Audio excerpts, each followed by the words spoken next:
The current. It was the first week of November when I drove out to the Kettle River. The air was colder than I'd expected for that early in the season. The kind of cold that didn't just sting your fingers, but seemed to push through your jacket like damp cloth. The morning fog hung low over the valley, and the water was running high from the previous week's rain. I wasn't supposed to be fishing alone. My buddy Dean had texted me at 4:15 a.m. saying his kid was sick and he couldn't make it. I almost turned back, but salmon season was nearly over, and I'd been looking forward to this all month. The run was late this year, and everyone at the shop had been saying the river was boiling with fish.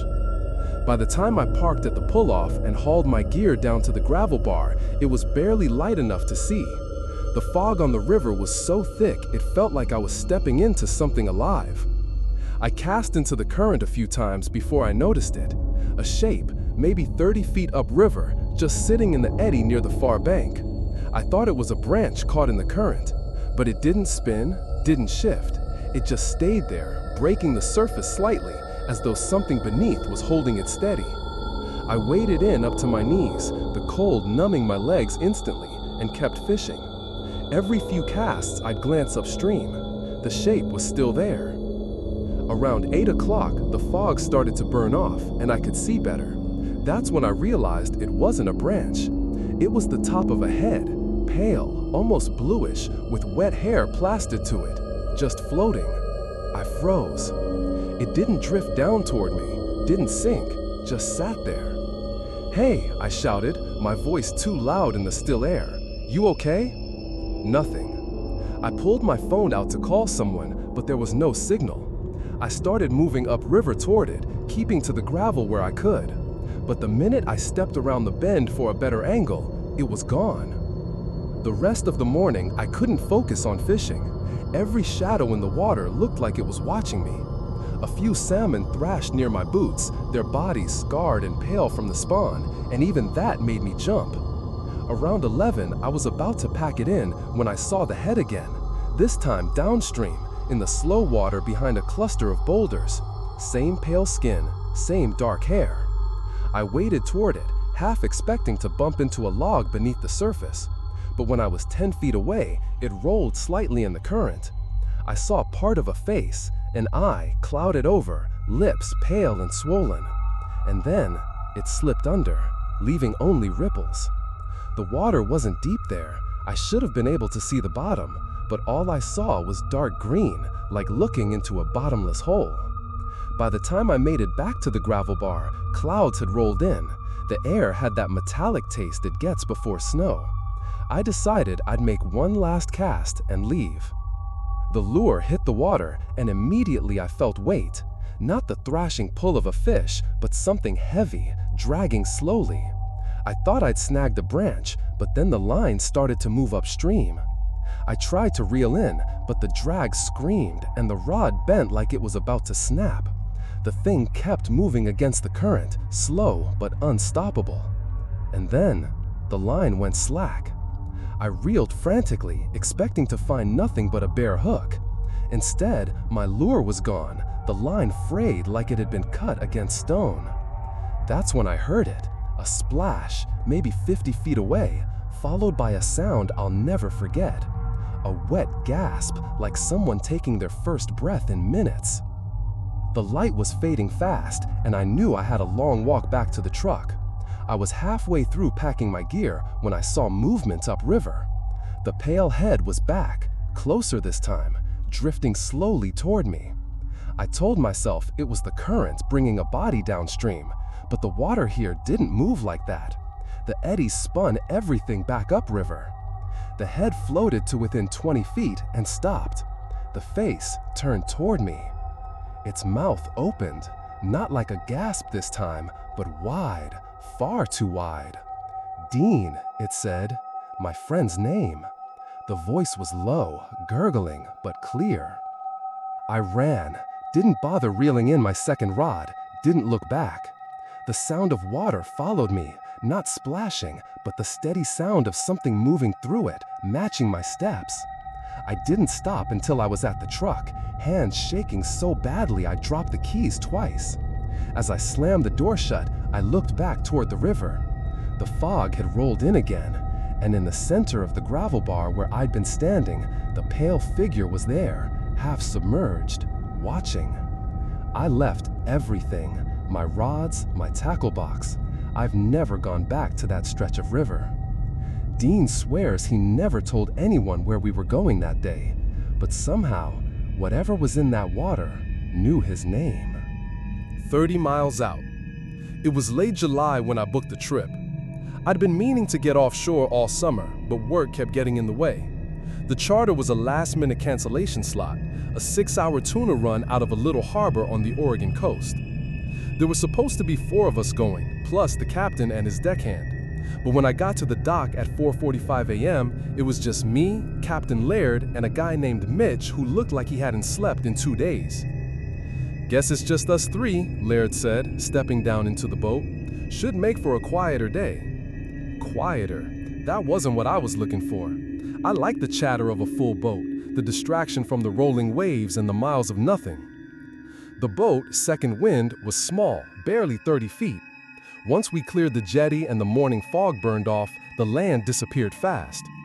30 minutes out, the water turned that deep cobalt blue that makes you realize how far from shore you really are. Mitch kept to himself, chain smoking near the stern. Laird was at the helm, humming to some old country song on the radio. The air was still, the ocean almost too calm. By the time we hit the 30-mile mark, it felt like we were on a different planet. The sun was high, the horizon unbroken in all directions. We started trolling, lines said beep. I was watching the wake when I heard it, a solid thunk against the hull. Not the slap of a wave, not debris, something harder. "You hear that?" I asked. Laird nodded slowly, eyes on the water. "Probably driftwood." Except there was no driftwood out here. The sound came again, this time from the opposite side of the boat. Mitch glanced at me, expression blank. Around noon, the fish finder went haywire, showing a huge return directly beneath us, easily the size of the boat. Laird frowned and throttled back. "That's strange," he muttered. "Not a school, too big." The thunk came again, directly under my feet. I stepped back, heart pounding. "Could be a shark," Laird offered, but his tone was wrong, flat. The object, whatever it was, stayed with us. Every few minutes, another dull knock against the hull, like it was testing the boat. An hour later, Mitch was reeling in when something broke the surface 50 yards away. At first, I thought it was a seal, but it was too still, too upright in the water. It was a human head. The skin was pale, the mouth slightly open. No shoulders visible, no movement, just the head bobbing slowly. "Jesus Christ," Mitch whispered. We watched it for maybe 10 seconds before it sank straight down, leaving nothing but ripples. Laird said nothing. He just started the engine again and told us to reel in. We headed north, trying to leave the spot behind, but the fish finder kept showing something pacing us beneath the boat. The knocks returned, softer now, like whatever it was didn't want to be noticed. By 2:30, the wind had picked up, and a low swell made the boat creak and groan. I kept scanning the water, expecting to see the head again. When I finally did, it was closer, 10 yards away. This time, the eyes were open, cloudy, unblinking. The head rotated slowly as we passed, tracking me. Laird pushed the throttle. The boat surged forward for about 30 seconds before the engine sputtered and died. He tried again. Nothing. The ocean was dead calm, but I could feel movement, the subtle shift of the boat as something large brushed beneath it. Knock, knock, knock. We all stood there, listening to it move from stern to bow, then back again. The last knock came from the starboard side, followed by the sound of water spilling off something as it broke the surface.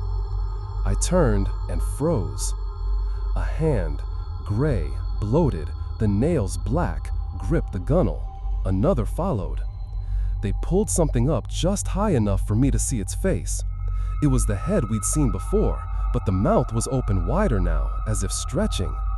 Seawater poured from it, along with something that sounded almost like breathing. Laird grabbed a boat hook and swung hard. The thing let go, vanishing into the blue. The engine started on the next try. Laird didn't say a word, he just turned us toward shore, pushing the throttle until the hull shuddered. Mitch lit another cigarette, hand shaking so badly he dropped it twice. We didn't see the head again, but every few minutes I felt the faintest tap beneath my boots, as if it was still there, keeping pace. When we finally docked, Laird told us we'd had a mechanical issue and that was all.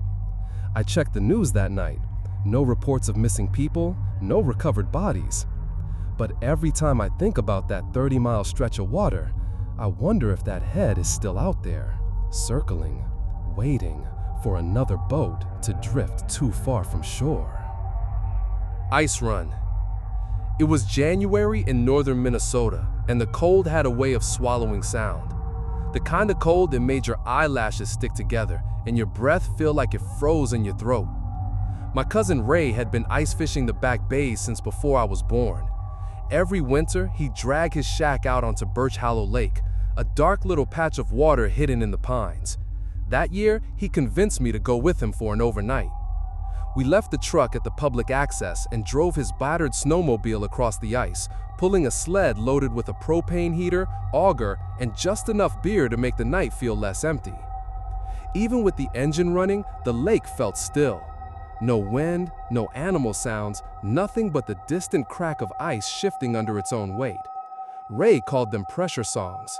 I called them a reminder that we were sitting on frozen water that could decide to break at any time. By dusk, we drilled 2 holes inside the shack and 1 outside. The propane heater rattled in the corner, giving off more light than heat. We caught a couple perch, nothing big. Ray told me stories about people who'd gone through the ice. They say your lungs seize up before you can even scream, he said, and the water's so dark under here, you might not even know which way is up. It must have been after 10 when I heard it, a dull thump from under the ice outside the shack. You hear that? I asked. Ray shrugged. Pressure crack. Happens all the time. But it didn't sound like a crack. It sounded like something hitting the underside of the ice.